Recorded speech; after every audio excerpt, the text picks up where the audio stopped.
Hello, true and faithful. This is Troy coming at you. This is part 3 of a 3-part episode that we recorded with Braden Naglis, Lyndon's brother, and his time in Africa as a missionary. And so this particular episode will cover the conclusion of his journeys. So if you want to hear parts 1, which is our topical topics, or part 2, which is the beginning of Braden's story, those episodes are up now. And without any further ado, the conclusion to Braden's story. Enjoy.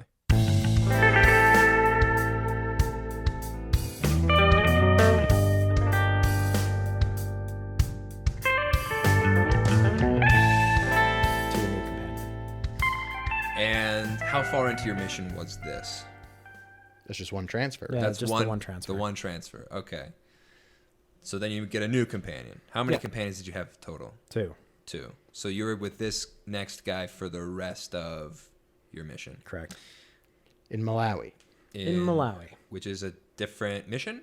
Same mission? Same mission. It's directly east of Zambia. They share the same border. Okay. And you were like out in the boonies, right? What do they call it? The counties? No, Province?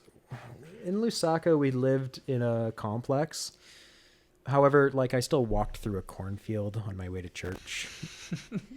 Did you get to pick corn as per Jewish law? No. Okay. But just the fact that I was in the capital city of this country. And you had to walk And through I a had to walk through cornfield a cornfield to get to church. Give us what was the tallest building that was there in Lusaka? Downtown Lusaka had buildings that were probably, 15 or 20 stories. Okay. So they did have some stories that were, okay, a little crumbly, but they were there. And so that first area was sort of a city. It was like a city type place. Was it urban? We were in, I guess here you would call it a suburb. There, it's just townships. Okay. Which is loosely classified areas. Okay. What was the housing like? Well, where we lived was a flat, I guess you'd call it, being that we were in former British colony. Right. We were in a flat. An apartment. An apartment. The rest of the housing of where we would tract, I guess you might say, was houses that were built out of cinder bricks. Those building blocks that are, I think, 8 by 12 by 8. Yeah. And usually 2 or 3 rooms, there'd be your living area. Uh-huh. And then a kitchen and a bedroom, probably. What was I don't know what you call it, low. It's not low cost. It's poor. Is it poverty level living, or is it? Yeah. It's not anywhere that you would ever visit. Right. As a tourist. Yeah. I would never go back there because there's just nothing to see unless you're really interested in abject poverty. Right. Unless you like that, but I don't know anyone who is, so.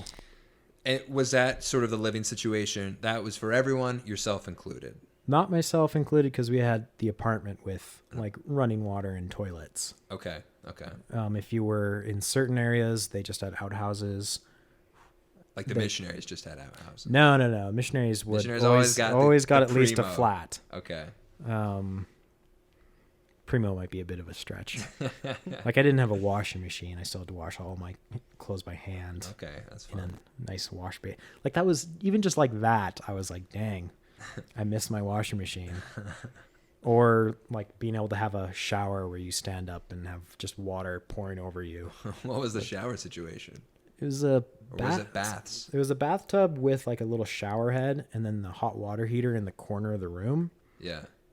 And so it was just gravity fed. So you'd set your temperature, but if you lifted the shower head high, it was cold water. Too low is way too hot. So you would just crouch in this filthy bathtub. Like Gollum. Like Gollum. And carefully trickle water over yourself. Yeah. And it didn't make for a great morning. And that was just every morning. That was every morning. But the good thing is it was standard for both me and my companion to take at least an hour. Yeah. Because It would take like half an hour to clean yourself in these, just a trickle of water. And it's super hot there, I imagine. Yeah, it's pretty warm. It's warm and humid in the rainy season. Yeah. What's the average temperature there?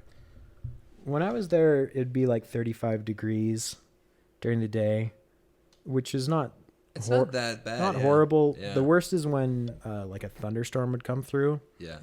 Because just like there'd be a clap of thunder and then just cats and dogs rain coming down. And then another clap of thunder and it's just magically gone, except it's now 100% humidity as all of that water starts evaporating and it's so hot and you're like, Oh my goodness. All right. Tell me about the bugs, the wildlife, the animals, if any. How many lions did you see? Didn't see any lions. I will say this. My apartment was full of spiders. Whoa. And the spider, that was another big shock when I first sat down and I looked around and it's like, I could distinctly see maybe like 5 different spiders and they're probably about the size of my palm, each of them. And they just called them wall spiders because they would lay flat against the wall and the ceiling. Yeah. And like they're big enough that you recognize them and I named them. So I had a bunch of spiders around the apartment that I named, you know, Oh my goodness. Peter, Yeah, John, Matthew. It's just your typical biblical The names. 12 apostles. Yeah, when you Skyped home, was that in your first apartment? Were you still in Lusaka? When we Skyped home, that was at a senior couple's house. That's why it was so nice inside. I just remember we were like, Braden, there's a spider on the wall right behind you. And you're like, yeah. Yeah. Yeah, that's life here. Like, is someone going to do something about that giant spider? Yeah. It's like, no, it's killing bugs. Don't worry about it. Oh, you like this? The spiders are good. So apparently you Why kept would them you name around them because Peter, they James, eat and John? mosquitoes. Okay. All right. They would just be on the wall, and the other great thing is they moved really fast. But they were more scared of you. Okay. So if you were walking past them, they would skitter away just so fast, though. That's horrific. But we left them everywhere around the apartment except the bedroom. No? They didn't I'm get to not stay there. sleeping with spiders, so I would kill any spiders I saw in the bedroom. You didn't sleep on a bed of spiders every night? No. Oh my gosh. How do you know they weren't crawling on your body, killing any mosquitoes that were trying to suck your blood? Honestly, maybe. Spider bros. Giving you HIV. There was one spider that I squished, and then I found him alive later, but just with 3. Dragging himself across the floor. He just had 3 legs, and I named him Job. The Lord had tested Job that day. The Lord taketh away, giveth nothing back. Did not give anything back, though. That's awful. That alone would be like. I have this image of dogs everywhere. Were there dogs? Yeah, running around? the other thing at least I found it interesting, is there's dogs, plenty of dogs, and they're all exactly the same. Huh. Just Red. one perfect breed. Whatever Beautiful golden shepherd. like whatever 2 dogs or like 5 dogs came with whatever colonists have just over the generations become One dog. one dog. It's not like here you go down the street and you'll see 10 different breeds. It was just a dog in different shades of brown. The same tail, the same ears, the same size, the same, like, identical. Were they loose or did they belong to people? They were loose. Okay. Because, I don't know, there's not really a point to having a pet dog, I don't think. I don't think so. Because it's not like anyone had room No. or money for food for a dog. I'd say the picture's pretty well painted of... Lennon, is there anything else? There's no cats. No cats. Maybe because they got eaten by dogs. I don't know. But there was, plenty of stray dogs. Okay. All the cats were in Egypt. Yeah, getting worshipped.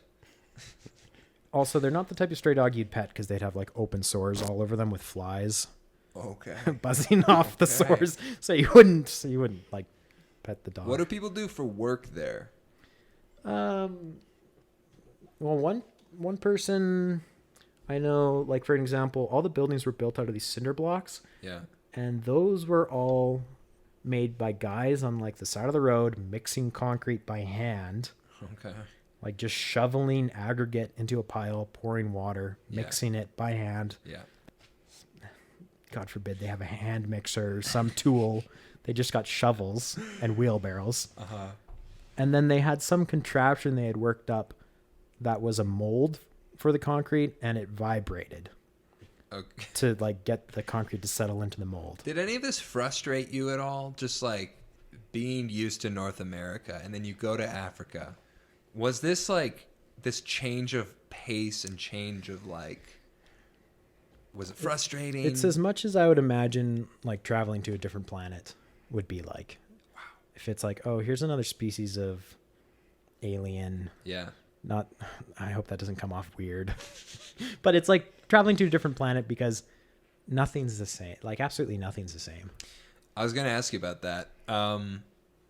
The racial component of being a white man in Africa.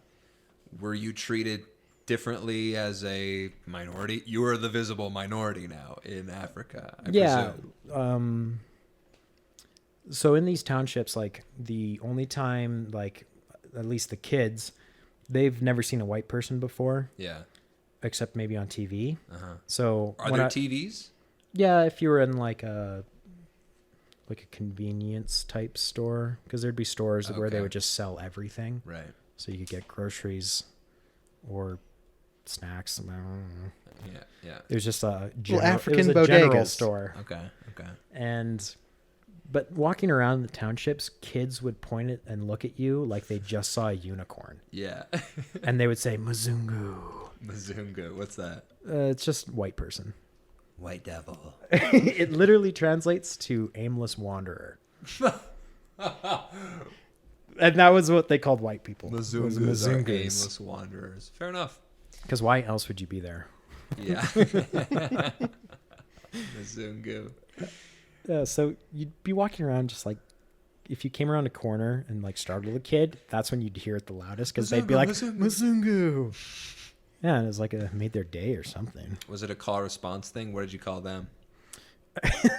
I asked somebody if they had a name, and it was basically some racial term, because it was some word that like literally translated to like dirty. Ooh, okay. So We'll just get away from no, that. didn't call anyone any names. I assume it's like an extra page in your white handbook would be like, don't call anyone dirty. Or or anything at or all. anything at all other than brother or sister. Brother or sister.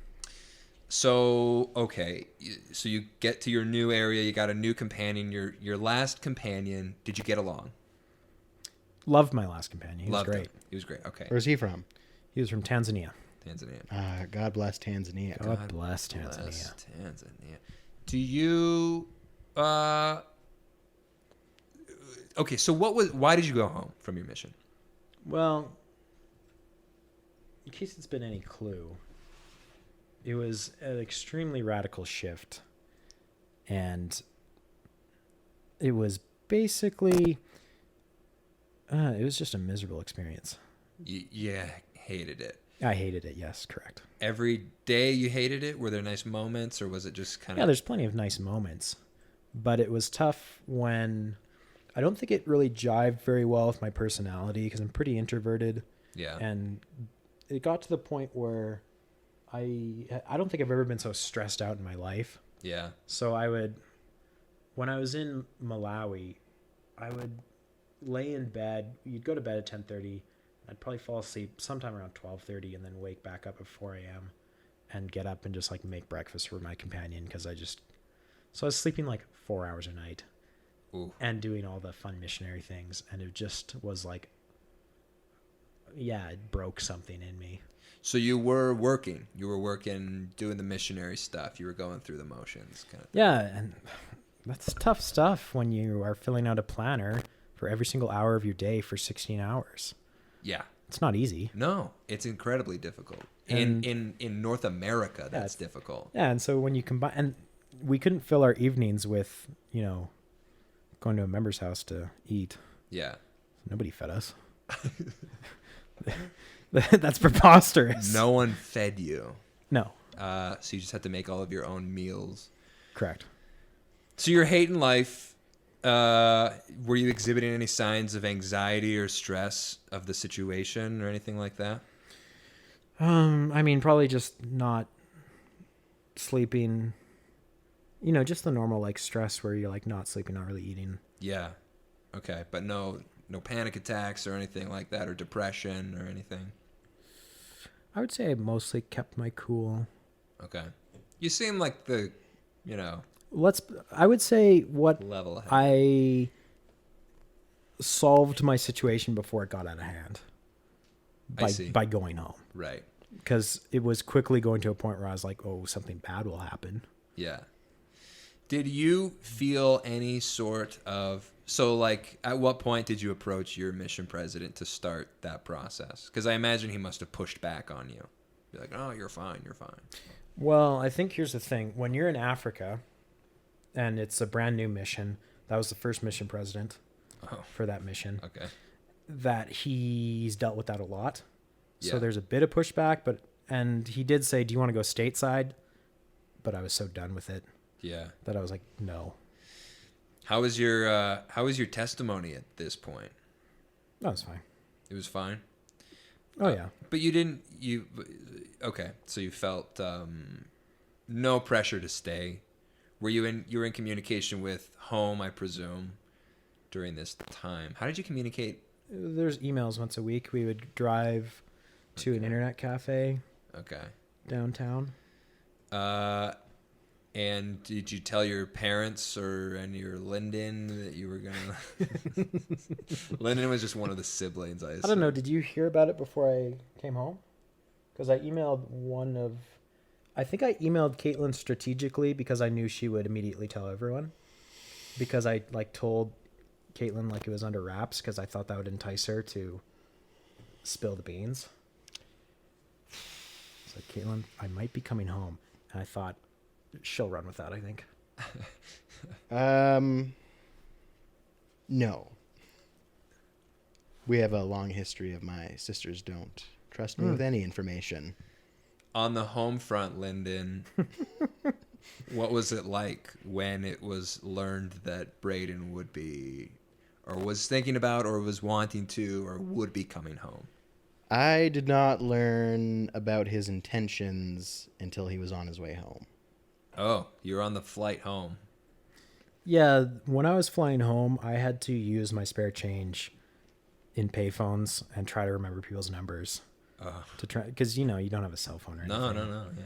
So I'm on payphones in airports at who knows what hour, trying to contact siblings. I think I got in contact with. So you're on your way home, and that's when you're telling your family. That's when I'm on the phone, calling. I think I called Caitlin because I could remember her number. She's had the same number for a long time. So I called her and was like, "This is happening. Can you tell people?"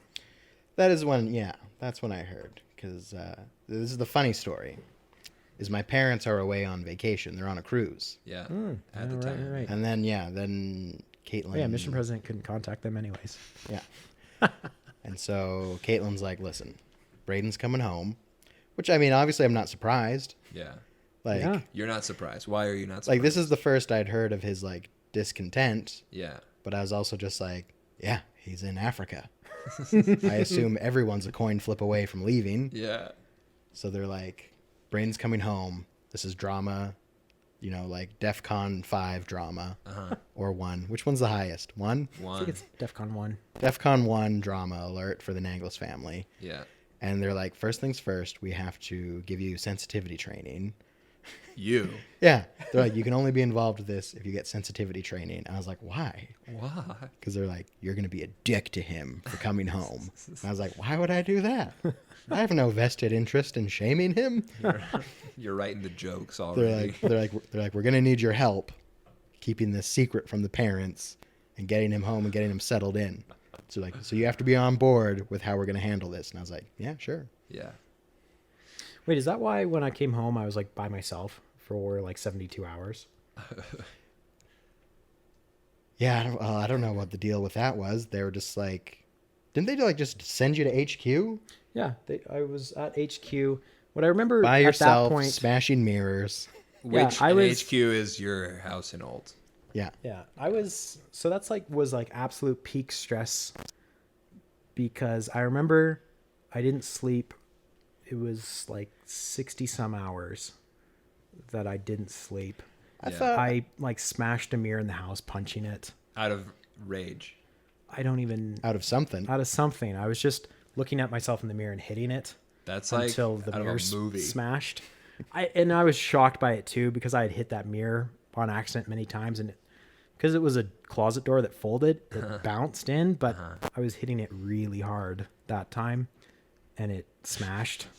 And my dad, Go figure. my dad replaced it and didn't say anything to me about it. Oh, there's a reason for that. Because Sensitivity training.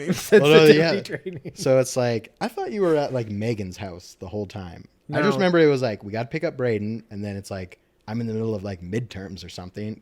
So it's like, but then my parents should have been tipped off because then it was like every single one of their children, from the oldest Yeah. down to me, were all there at the airport to pick them up from their cruise.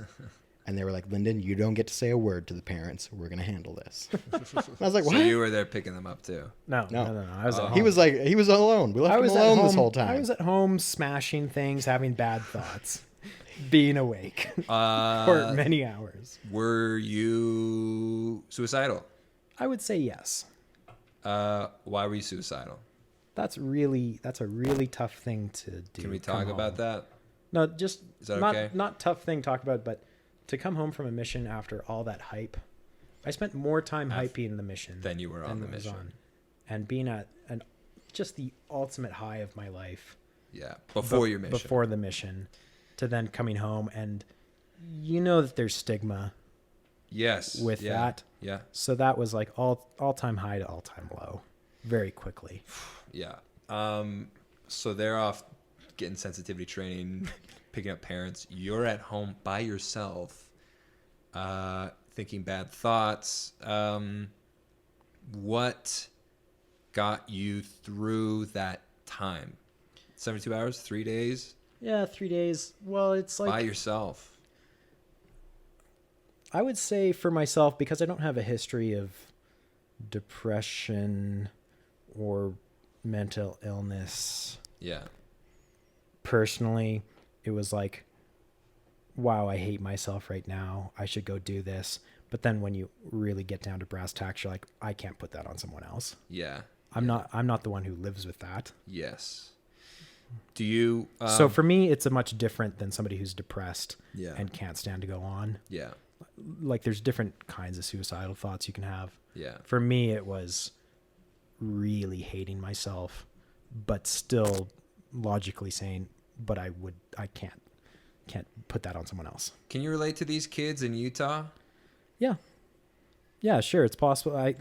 I feel like I can relate to, you feel like you're not accepted by anyone, Yeah. and it's with something like your sexuality is super core to your identity, Yeah. and to feel like that's not accepted, I can see where you'd be like, And it'd be easier to not be. being than a to missionary, serving a mission, that's pretty core Yeah. to a Mormon's identity. Yeah, or totally. Not serving. Or at least it was back in, honestly. I feel like maybe it's changing. I don't know. But like I feel like less people are choosing to go out sometimes and you know. We had Alex Williams on the podcast. I feel like I'm rounding out from served a mission, Yeah. partially served a mission, to not serving. Like, Yeah. you've rounded out your guests already. We'll just stop having guests from now on. So you get home, you're kind of in that troubled stage, and then what was the reception like from your family, from your parents, when everyone was sort of back together? What was that like? Oh, everyone was very supportive. You know, no one was saying, "Oh, shame on you for coming home from Africa," Yeah. because that's a strange thing to say. How dare you? I mean, I feel like even if I had come home from Arizona. Utah or Yeah. something like that, people would be like, shucks, but it happens. Yeah. Yeah, But coming let me home from- round out that airport story. Sure. Because my sisters were freaking out. Like, they're just like, Why? because they're like, we have to handle the parents so delicately. Uh-huh. And, like, we have to have a strategy to, like, make sure mom goes into, like, her mama bear mode and all this stuff. So, like, we get there and we're like, welcome home from your cruise. By the way, Braden has come home from his mission. He smashed the closet mirror. That was like the second thing we told him. It was like, he's back. He came home from his mission. He smashed that mirror. So you're going to have to replace that. Don't say anything to him about it. So that's why they never said. Don't say a word to him about the mirror. Is this news to you?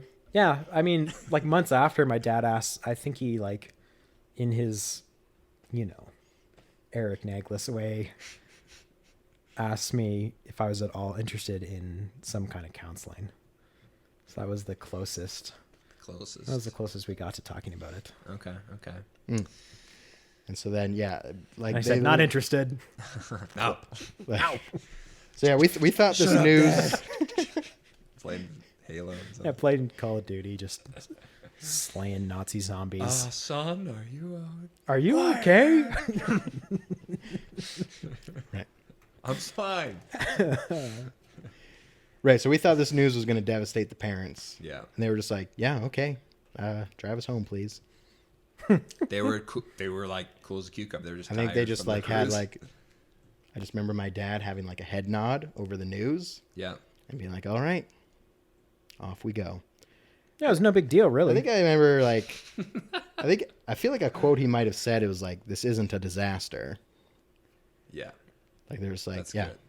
okay. It's cool head. The cool head of Eric Naglis That's right. prevailing. How was your mom? How'd she take it? I think she went into mama bear mode.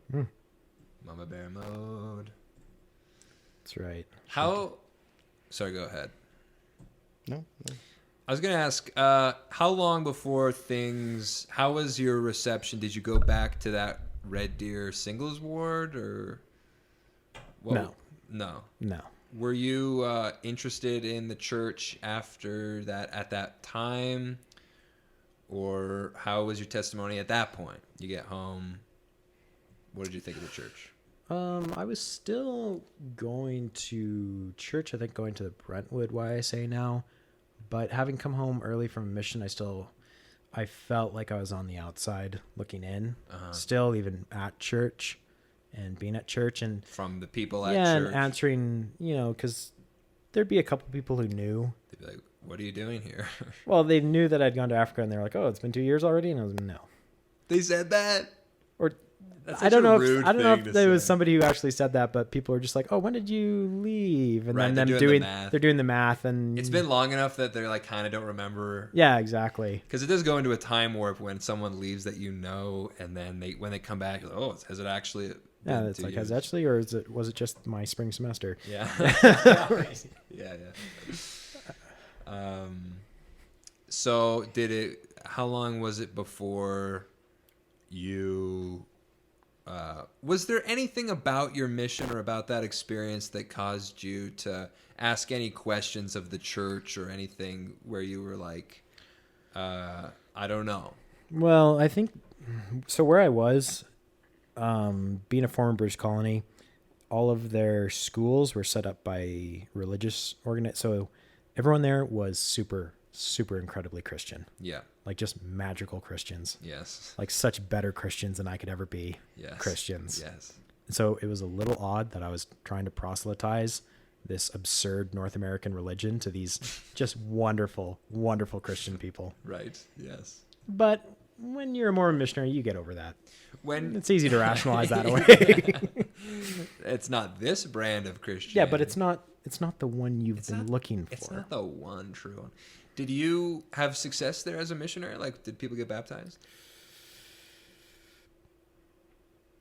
Nah. So the person I was training with, we were also whitewashing Yeah. our area.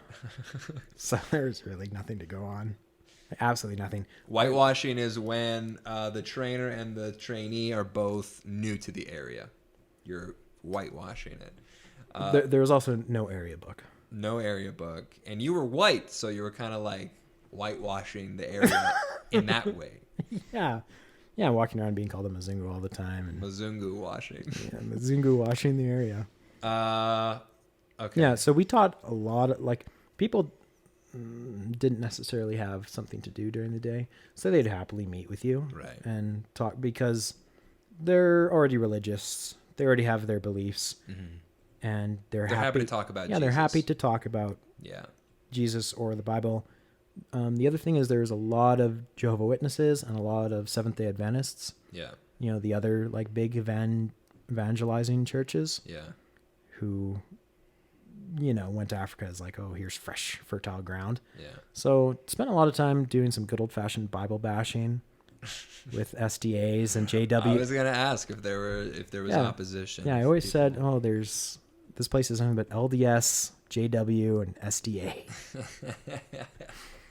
And it was great. Loved Bible bashing though. Oh, that's great. This is So- good stuff. Yeah, being there in that area that was super Christian and people knew their scriptures very well.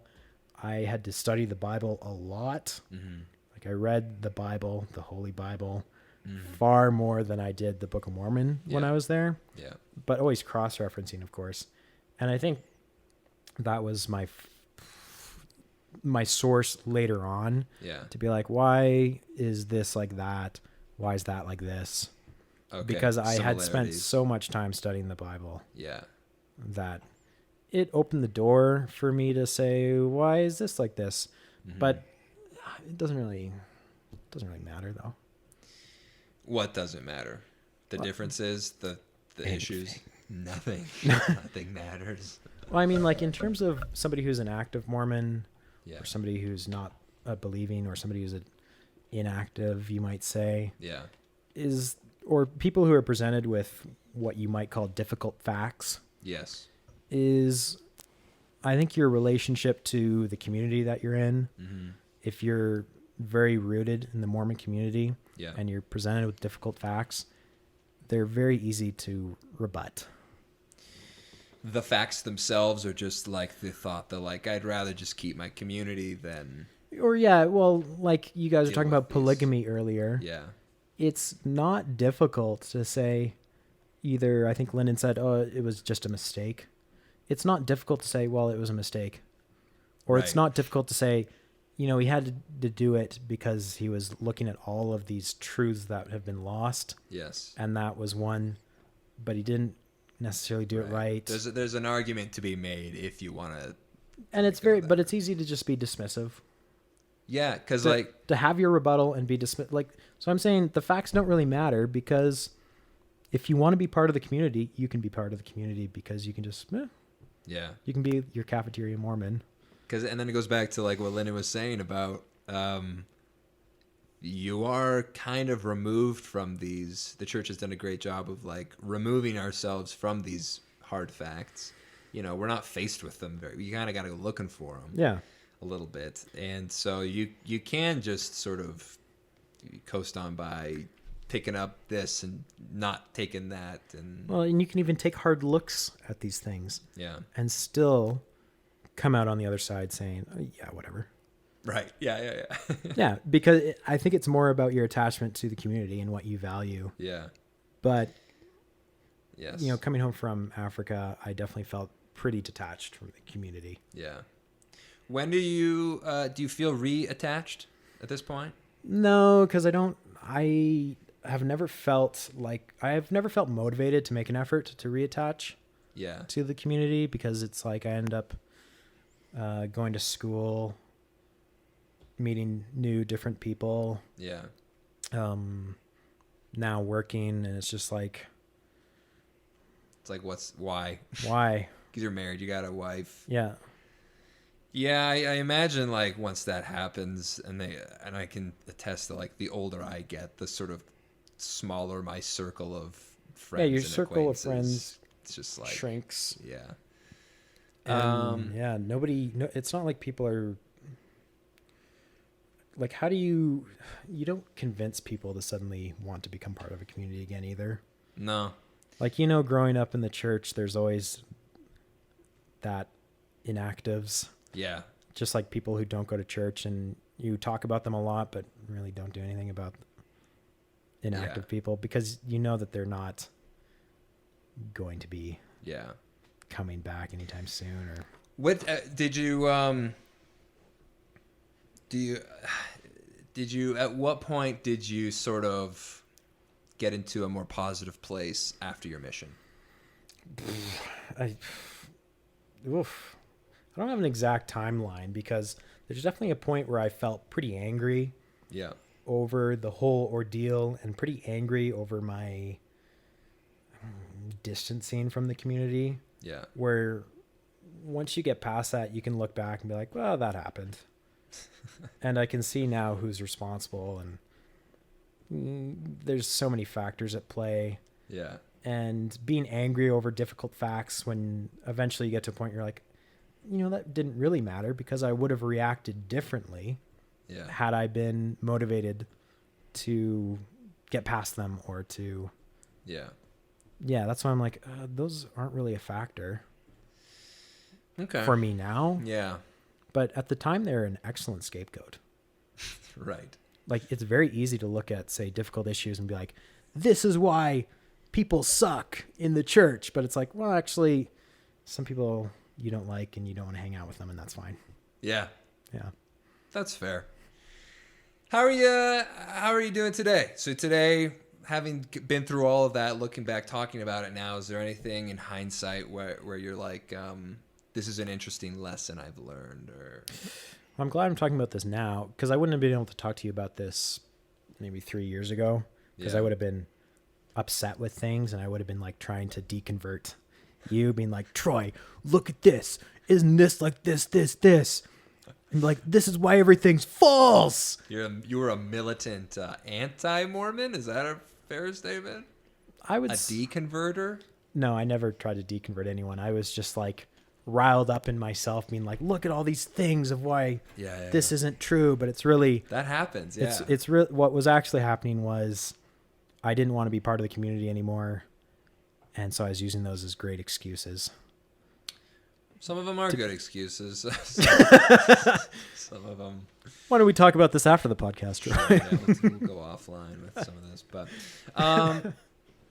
no. But like, I think it's fair to say that there are some difficult facts with history of the church, historical things that can be troubling when you first hear them. But in context. But you're not about to deconvert anyone talking about them. No, but you get kind of obsessed with those things for a while, and you're like, oh my God, I gotta know everything. And then, for me, I got to a point where I was like, all right, I guess. Right. Like the point I'm talking about where you're like, whatever. And then you just kind of move on. And that's sort of, again, what I was talking about before. It's like you become flexible. You become like, I choose to take this, and this from over here. And being true to myself, I'm going to, hold on these things. Like these are the values that I have. Yeah. And these are the values that I still have. Yeah. So, you look at something like the Book of Mormon. Yeah. That's considered the keystone of the religion. Sure, yeah. And when you can get into the weeds of, say, the sourcing of it, and you can really get thrown off by that. Yeah. But when it's so important to you, you can also say, you can look back and just focus on how it's important to you. Yeah, and you can just enjoy it. You can enjoy the thing itself. Yeah, you don't need to be riddled by the weeds. Yeah. And I can say that now that I'm past that, and as an outside looking in kind of viewpoint, I can be like, oh, whatever. Yeah. It's a nice place to be. It really is. We've been talking for an hour and a half. Message to any struggling Mormons, you get past it. You get past it. This too shall pass. You just get past it, yeah. And who knows where you'll come out on the other side.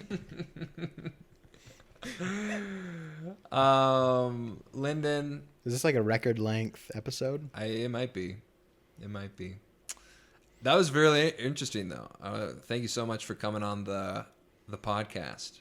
Well, thanks for having me. I felt like I was just following Alex Williams' example of just emailing you guys enough that eventually just asked me to go. Just come on. Come on the podcast. No, it was very interesting. I I feel like there's probably like even more to say about like Africa and Zambia. And Yeah, I felt like we took a good scan of it, though. Yeah. Good overall. That's good. That's good.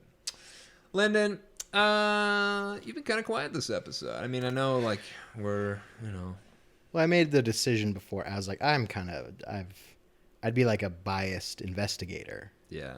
Where it's like, I've heard the story. You'd be asking. I was there for several parts of it. Yes. So I was like, I will let the uninitiated Fair enough. take the reins of the questioning. Fair enough. Any thoughts? Any things about this for yourself that you want to share? This story. This is way too long to not say anything on a podcast. Oh yeah, I wanted to make an awkward pause, but I was gonna say, I didn't. was like, let's just sit here in silence for Braden's behalf for a little while. Just A moment of silence. Okay. 1, 2. Great. Okay. No, thanks again. And I guess in terms of any housekeeping we got to cover? I think the only housekeeping is to remind everyone, stay true and faithful. Stay true and faithful. Thanks, everybody. Bye.